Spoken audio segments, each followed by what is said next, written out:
So compound interest is a bit different from the simple interest. Let's take the same example. P is 1000, rate of interest is 10%, the time period is 3 years, and finally amount on the compound interest is what I need to calculate. So there is a simple formula for amount directly that says P into 1 plus R by 100 whole power T. Remember, the formula is directly for amount. Then I need to calculate compound interest, I need to do A minus P. First I need to find A and then do this. If I use the formula, it will turn out to be for T minus P. I'll take P common, 1 plus R by 100 whole power T minus 1. That is how the compound interest will turn out to be. If you remember, in simple interest, the formula is directly for the simple interest. Then we have to derive by adding P and SI to get this amount formula. In compound interest, the formula is directly for the amount, and we need to do CI is equals to A minus P to calculate compound interest. So in this scenario, what is the amount? 1000 into 1 plus R by 100, R is 10, 3. 10 by 100, if I write in decimal, it will be 0.1, so it will become 1.1 cube. So 1.1 cube is 1.331. So 1331, that's the amount. So what is the compound interest? Amount minus P, so that's 1331 minus 1000, that's 331. That's the compound interest. If you remember, for the same piece of information, we got the simple interest to be 300, whereas the compound interest turned out to be 331. Generally, if I have the same R, same T and same P, the compound interest would always be greater than the simple interest. 600 is lent out at 10% per annum compound interest for 3 years. The same information.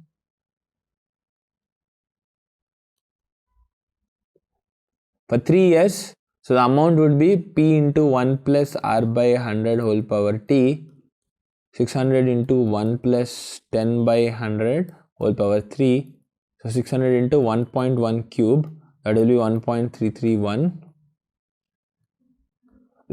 Through some practice, you'll get used to this 1.1 cube, 1.2 cube, 1.1 square, 1.2 square, etc.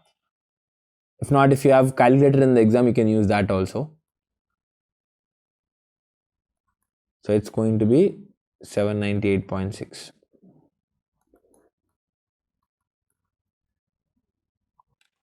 So a certain amount, sum of money doubles itself in 5 years on compound interest. In how many years? It will be 4 times. They are saying an amount becomes twice in 5 years. And I don't know the rate of interest. What is the formula for amount? P into 1 plus R by 100 whole power T. PP gets cancelled out. 1 plus R by 100 whole power 5. This is the first equation. If I try to find R here, I have to first find the fifth root of 2, which is going to be very difficult to calculate, and then find the answer. Find the R and then find the required information. You don't need to do this for this question. What is the next piece of information? They are asking how many years it will take. Right, let me assume that to be T years. For that, amount will become 4 times. So amount becomes 4 times. The formula is same. Now I would put the T.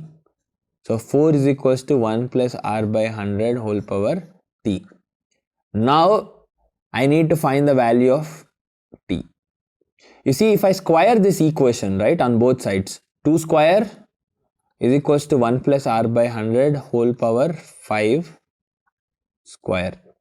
So 2 square is 4. If you know the exponent rules says x power a whole power b is basically x power a into b. So same situation, 1 plus R by 100 whole power 5 whole power 2, that's basically 5 into 2.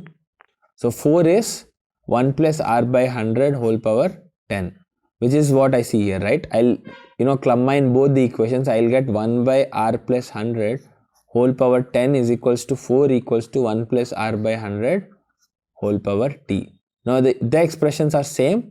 So now I can infer that t is 10 years.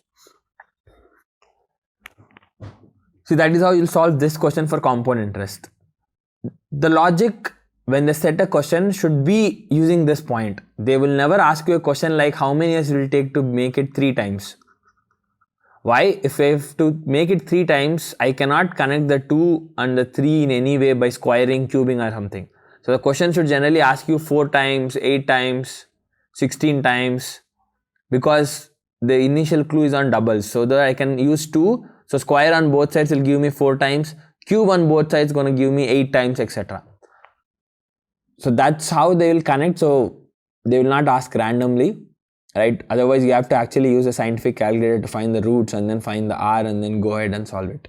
This is not something you can expect in exams like this. So this is a good way to solve them. So do not try this technique of using what you have used in simple interest. That is, compound interest is not same for every year. Compound interest is not equal for every year. It's going to be different for each year. Unlike simple interest, which is same for every year. So do not try to say, okay, so amount is 2p, that's p plus compound interest. So compound interest is p. In 5 years, it made a compound interest of p. So for each year, I'm going to make p by 5. That's absolutely wrong, right? That's not how it's going to work for compound interest. It's something that works for simple interest, not for the compound interest. This is the way you'll solve questions like this. Otherwise, you might have to find the rate of interest and or whatever the variables and calculate.